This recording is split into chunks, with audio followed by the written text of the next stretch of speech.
Okay, here's the thing. I didn't love it. I didn't hate it. Maybe my expectations were a little high, thus I was underwhelmed. Nonetheless, let's talk about the film Firestarter.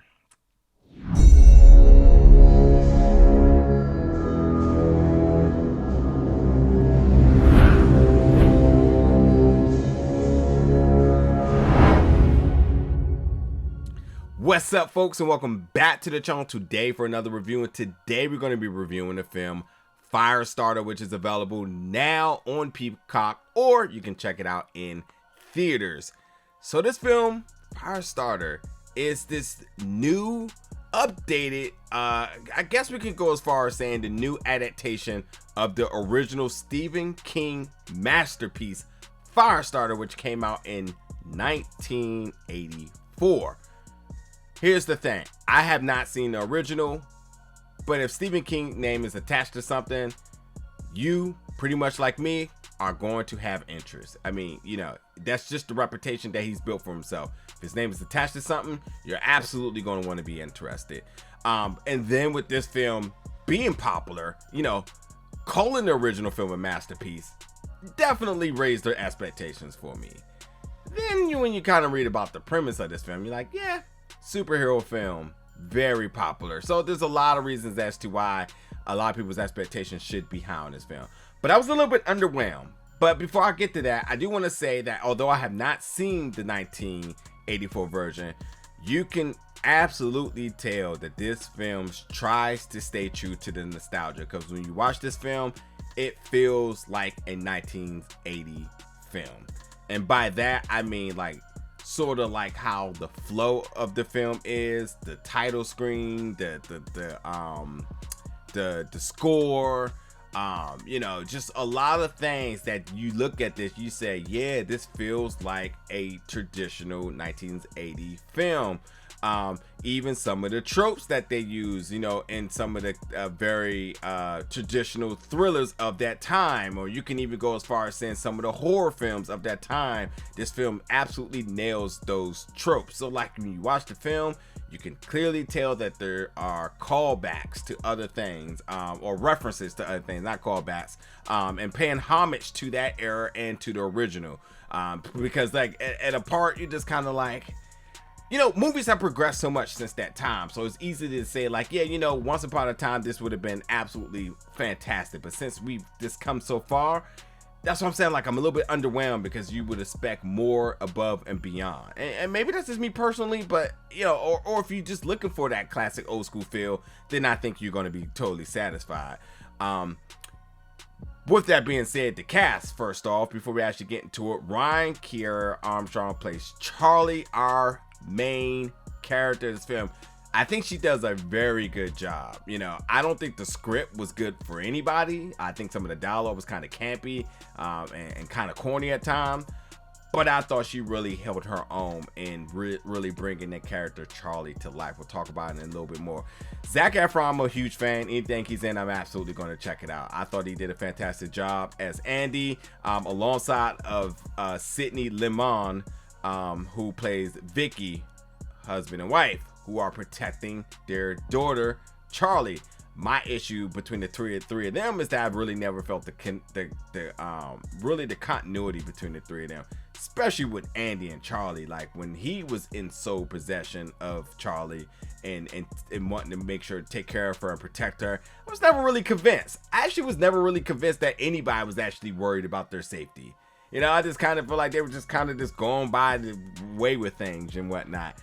So like that was an issue for me, because I was really, it's hard for me to connect with these characters, especially in the dire situation of them being tracked. You know, people are trying to find them for reasons, which we'll talk about. But, you know, I just felt like on that note, like I just never really felt any bit of fear, danger, or anything for them. I just was like, hey, they got abilities, they're gonna probably use them and get their way out of it and whatnot. And yeah, and if they don't, I hope they do. And when they do, I hope they go overkill with it. You know what I mean? So there's that. And let's just talk about it too, because like the build of this film is nothing like, it's nothing new. They're not reinventing the wheel. You can almost really say that this film is very eerily similar to X-Men Origins Wolverine in terms of like William Stryker trying to as much as he hated the mutants, he was trying to track down all the mutants in order to, study them and use their abilities for evil. You got the same scenario here where Captain Hollister is trying to track down Charlie in order to capture her, to understand her, test on her, help her, but obviously, use it for whatever her evil intentions are. And by the way, her as a villain, played by Gloria Reuben, I was never really convinced that she was a threat either. So like, it was hard to even sympathize for the good guys, because the bad guys, you never really felt a direct threat. So it was kind of like, okay, whatever. But yeah, they got some other folks in this film, some other characters that were kind of just there and then kind of just did a thing and kind of was kind of gone. John Beasley is one of my favorite actors, and in his role here, maybe the only person I kind of sympathize with a little bit. He was in the situation.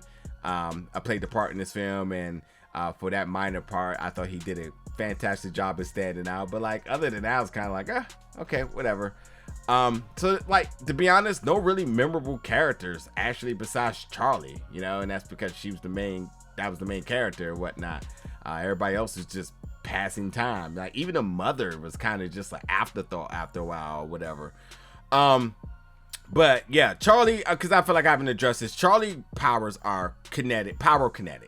She can basically start a fire wherever she sees it or thinks it at. She's having a little bit of trouble trying to contain that, but her parents are going to help her. If not, then Captain Hollister will probably try to intervene and help her for her own intentions and purposes and whatnot. But their family's off the grid. They're not using technology because that will easily get them tracked. So they're moving from town to town to kind of stay under the radar. And one way or another, sometimes, because especially with Charlie not being able to contain her powers, that then exposes them, and then they're on to the next location, hopefully trying to stay ahead of Captain Hollister and all of her evil intentions that could come. So that's the premise of the film and whatnot. But like I said, going down like the production of the film, I thought the special effects, the makeup and whatnot, there was a scene where somebody's definitely two-faced burned. I thought that was really solid. The score, meh. The sound mixing was really good. That's why I think this would actually be the bright spot upon seeing this in the theater. Sound mixing was really good. I think for the nostalgia factor, I think that everybody should be okay with it. I think for what else is it to do? The script, the dialogue, again, campy, corny, nothing out of the nothing surprising here. Just very mellow performances outside of Ryan. I thought Ryan as Charlie was the bright spot in this film, and even Zac just kind of blended in, which I was disappointed in.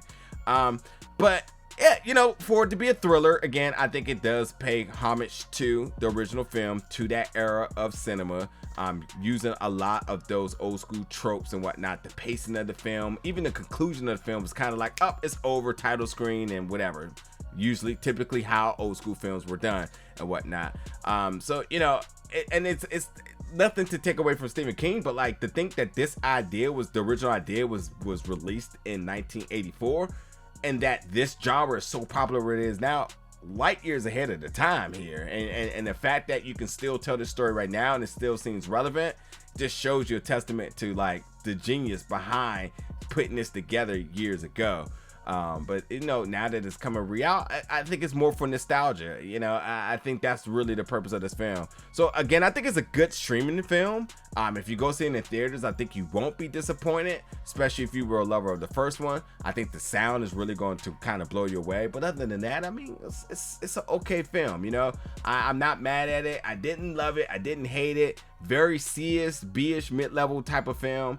And we'll see what happens if it goes beyond this. There's possibilities of a sequel and whatnot, and we'll kind of see if Charlie grows up. What's up with Ryan reprising her role? I'm very interested in seeing her career going forward. I have not seen her in anything besides the Tomorrow War, so be interested to see what possibilities may be for her young career going forward. But this wasn't bad for her, but everything else was just kind of meh. Nothing out of the ordinary here. So, but yeah, check it out, Firestarter. It is on Peacock now. Jump in the comments, let me know your thoughts about it when you do. And as always, stay tuned for more reviews very soon.